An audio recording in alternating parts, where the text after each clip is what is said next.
Hello everyone. I'll be talking about Delta RS, a project very near and dear to my heart. It's turning 5 today. Delta RS is the Rust implementation of Delta, the Delta protocol. I presume most of you here, being at a Databricks event, know what Delta is. And obviously Rust is also something people has gained more and more popularity in the last years. And I've been with Delta RS probably since year 2 or something. So not quite from the beginning, but I have the honor in the name of all the contributors to talk to you a little bit about what we learned implementing this. So let's get into it. So we'll start with a brief history of Delta RS. Oh, here, by the way, you might be seeing those two who just joined. If you have any questions about the actual implementation of Delta Rust, please direct them to them. They're two of the main contributors of the project, and they can also fact check me. But yeah, we'll start with a brief history of Delta RS. And I think one of the most prominent cases in Delta RS is that it delivered value more or less from day one.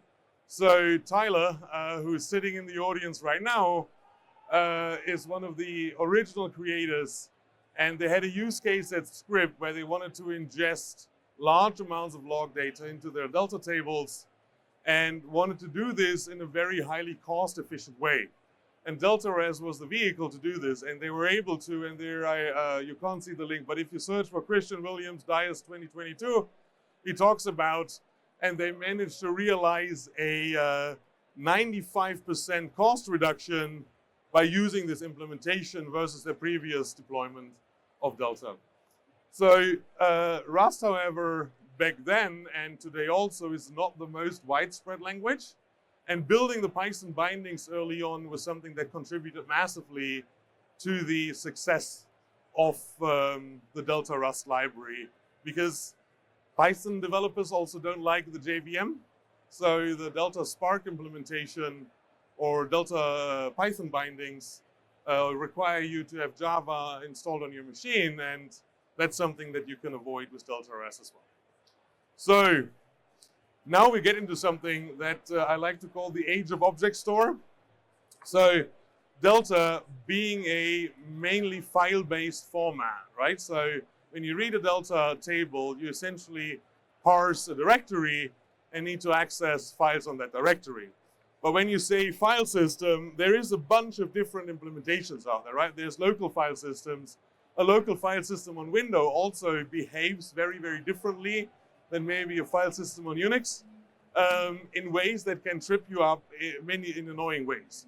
And if you look at blob storage, for some reason, Microsoft felt it prudent to provide us with an implementation of blob, fine, and then they had blob gen 2, which behaves a little bit differently, and then they had blob gen 2 with hierarchical namespaces, which again behaves a little bit differently. And then obviously sort of a lot of the existing implementations wanted HDFS. And all of these kind of implementations caused a lot of pain for us. And it's sort of the small things that really kind of kept on coming up. One thing, and this is actually just an artifact from the early days of Hadoop and Hive, where you did Hive tile partitioning, you need to encode your data in your file path. In Delta, that's actually not necessary or required anymore, but a lot of implementation just did that. And all of these file systems just behave a little bit differently in what they encode or don't encode and how they encode all of these things. Listing was another thing that was really, really annoying. We mentioned hierarchical namespaces on blob storage, for instance. The list results you get back are different than from the list results without hierarchical namespaces, all of this kind of stuff. And at some point, the majority of the issues we saw, especially as people started deploying the software in more and more environments, were related to this configuration doesn't work. I want to use multiple credentials. You're picking up the wrong environment variables. And Rust at that point in time was an evolving system. But luckily, we weren't the only ones feeling that pain, but essentially the entire data ecosystem in Rust was feeling similar pains. So one thing that we did was there is a project called Data Fusion, And a company called InfluxDB, I don't know if you're familiar with it, it's a time series database. They had an implementation for object store and generously donated this implementation to the ecosystem. And a lot of the Rust Delta RS contributors then went ahead and sort of helped, and me amongst them helped bring this forward and create this object store crate. And this object store crate finally kind of mitigated a bunch of those problems for us. And it's today kind of one of the most widely used implementations, if not the most widely used implementation of object store interfaces out there in the Rust ecosystem. So to me, this was a great success in the community coming together and sort of embracing the Unix mindset, right? Do one thing, but do it well. It was infeasible for us to maintain this within the Delta RS crate, but now we have this implementation out there and it's fairly transparent. Wherever you go, you can use this implementation. It's deeply integrated in Data Fusion, the Arrow ecosystem, Parquet Reader, all of them use this, and it makes life much, much, much easier for us. And this was a great success. So this sort of concludes the age of object store, and we're entering into the next phase of the Delta RS project.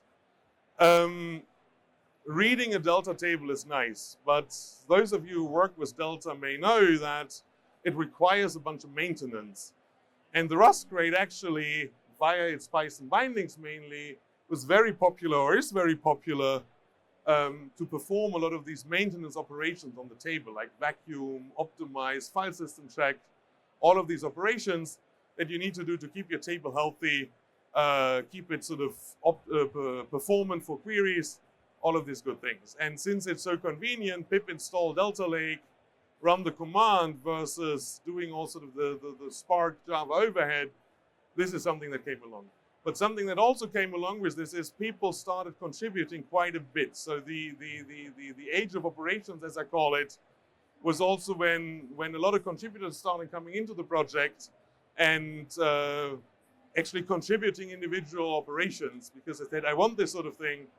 And this was, to me at least, in my memory, a big gain in how many contributors we had and how active the community was, because it was becoming useful beyond this initial append-only use case that we were targeting in the beginning.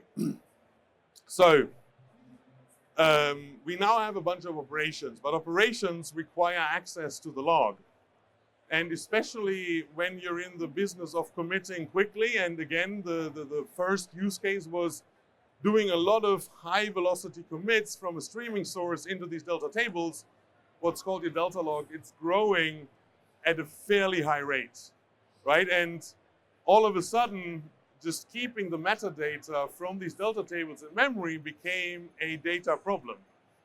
And there's a mantra in open table formats in general, which says metadata is data. So in the next phase of the project, we sort of embraced this mantra and said, okay, if metadata is data, then we should treat it as such, right? So why would you treat data differently when you read it or when you do metadata? And what that meant was we applied the same tools, the same abstractions that you would use when you read and scan a table. I can sort of say it's Arrow. So rather than having these explicit structs that enumerate all the actions in there, we just store them as you would store data you're processing for your analytics use cases. And that sort of reduced the memory footprint and the resource consumption quite a bit, which also, and this is just in brackets, helps you when you want to run this in resource-constrained environments, like Lambdas, things like that, which is where you really want to be mindful about how much memory you consume. And using these optimized storage representations, also for Delta log, was kind of the next evolution, the next step in how we could evolve this project, right? So now we have metadata as data, but our Python users were still the main users of the library. I mean, there's people adopting this in Rust, but most people consume this via Python bindings.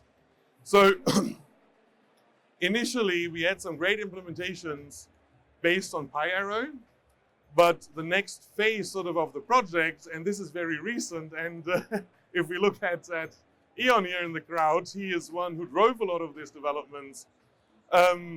We went sort of into the next phase of the Python bindings and how interoperability works in this ecosystem.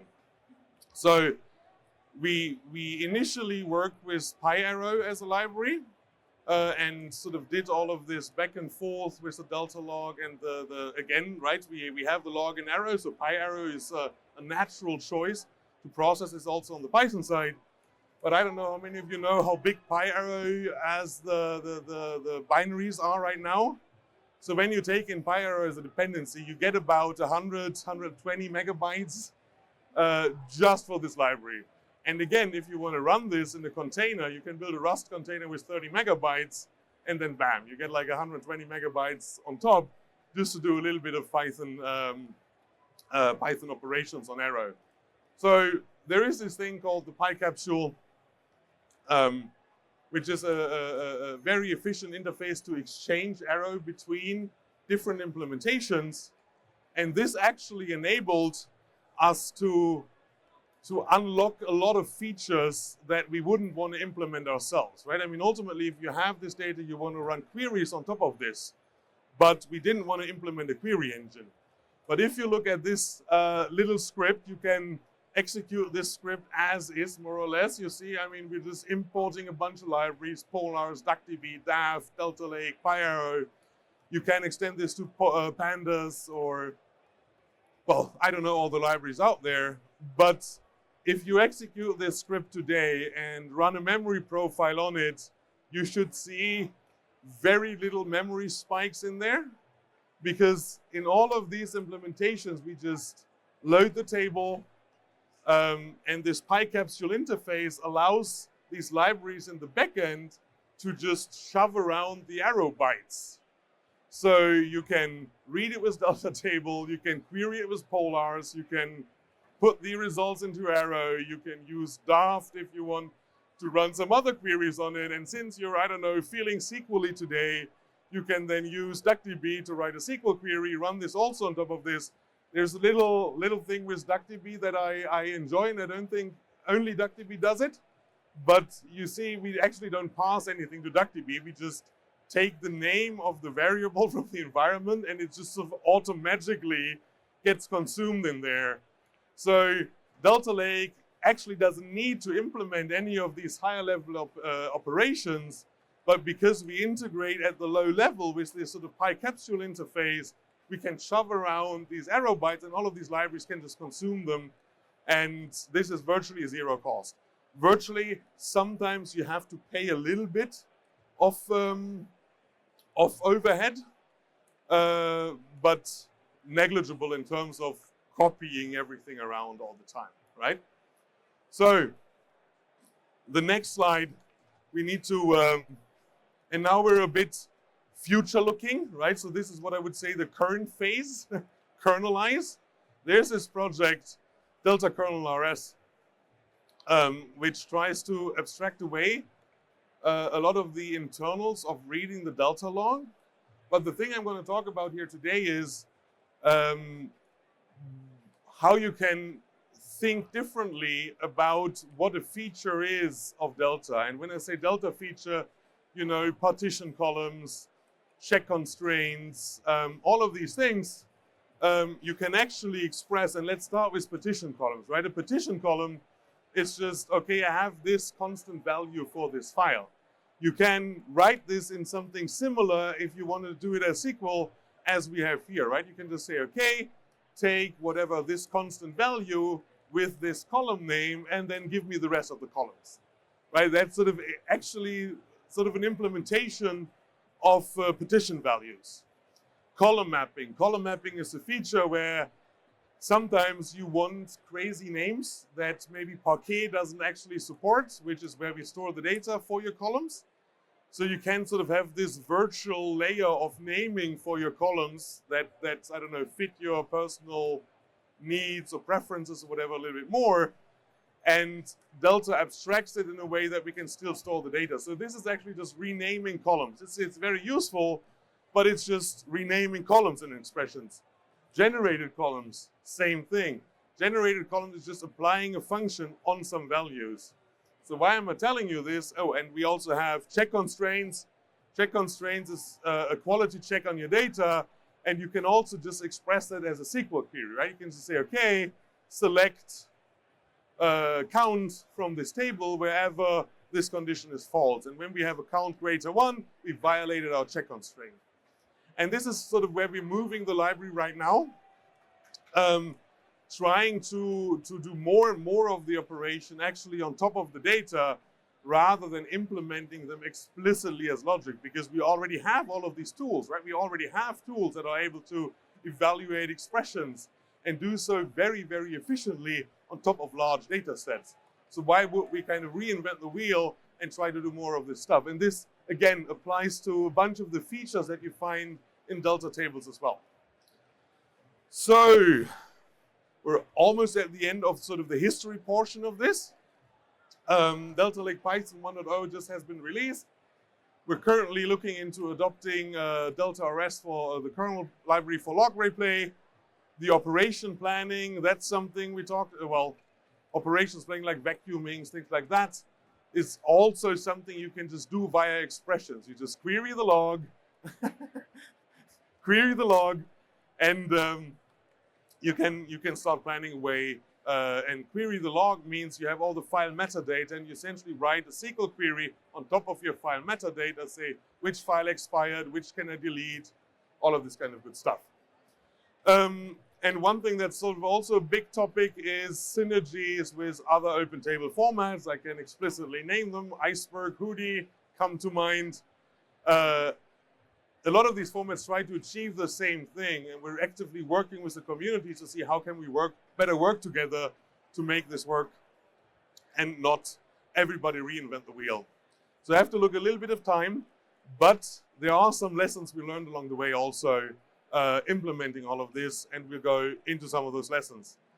One, and this is actually, I don't think Delta is an Apache project, but still community over code is a credo from Apache that I think is very, very important, right? Essentially saying you can have a great code base, but if it's sort of written by an individual contributor and you don't have a healthy community around it, over time it will lose out to a project that has a healthy community. Maybe today isn't as good, but will evolve much, much better, right? So looking into a healthy community is a very important thing. That being said, one thing I also observed is oftentimes new contributors come in with a need, either, well, we don't know why, right? So they may be working for a company, they may just be excited about implementing a feature, but a lot of this, let's say, bigger shifts in features actually happen with people coming in. And the example I have in mind, one of the most complex operations we have is merge, right? Implementing merge is very hard. And this was at least the, sorry, the bulk of the operation was actually implemented by a single contributor who came in, wrote a couple of thousand lines of code, and gave us merge, right? So this is something awesome. And community is very, very important. We also learned not every user is the same. Especially with Delta, I sometimes distinguish between two kinds of users and say all or nothing. So either they just want to read the data, they just want to read a Delta table and they're fine, or they actually don't really want to read the Delta table, they want to understand the Delta table. They want to maintain it, they want to look at their log, they want to see all of this. And this is something I feel did wrong in the past. We tried to build one API to serve every user, and this API ballooned and has many, many different, let's say, niche kind of functions. And we're in the process of trying to untangle some of this and maybe create something that's a little bit more tailored to individual users. Another one that I learned, and this is probably one of my favorites, schema doesn't mean schema doesn't mean schema. There is a very clear distinction between what a logical and a physical schema in that sense is. And I don't know how many of you are familiar with sort of the internals of Arrow. and how data is represented. But my favorite example is, on a logical sense, you can say, I have a string. Sure, it's a string column. But when you look into how you can represent a string column in arrow, there's many different ways how you can do this. The easy one, UTF-8. Large UTF-8 just means you can have larger strings or more strings, essentially. You can store more offsets. There is something called German-style strings or string views, which actually just store slices of these strings and then pass these around, which is very, very memory efficient. There's something called dictionary encoding where you have, I don't know, let's say area codes for countries or something, right? Might be a string column, but there is a finite number of countries. So you have a finite dictionary, and it's much, much more efficient to just store this as integers. So what you do is you build this dictionary of your vocabulary and then store integers. But all of these are very different physical representations of the same logical type. And in Delta, we often need to go back and forth between one and the other, right? Because we read it as logical, but then we need to make a decision of how do we present this when you actually query the data. And this is something that's majorly annoying, that leads to a lot of casting code in the code base that we have to deal with. Another thing, and I just love this picture of cauliflower. I don't know. But history repeats itself, but also Delta is just Parquet for files, let's say. There is more to it, don't get me wrong, but if you take file stats, which is what's collected on Delta and which is what's used for, let's say, the file skipping feature, right? In Parquet, you have something very, very similar, which is page stats. Bloom filters, you can have Bloom filters on Delta, you can have Bloom filters in Parquet. Row group pruning is file skipping. So essentially, you're trying to solve the same problems just on different levels, which is something I found quite interesting. And as you go into it, just yesterday we talked a bunch with the Data Fusion developers, and you can reuse a lot of this logic across the layers and push it down. And this is work we want to do, right? So that when you query a table, the predicates, we use it to prune the files. You can use it to prune your row groups. You can use it to prune your data pages so that it just sort of transparently goes down. It's almost fractal. Yeah, I think we're at time. We are at time. I could talk a bunch more about this, but if there's any questions around this, please let me know. Happy to answer them or direct them to the folks in the first row. All three of them, either, are prolific contributors to the project. Yeah, thank you.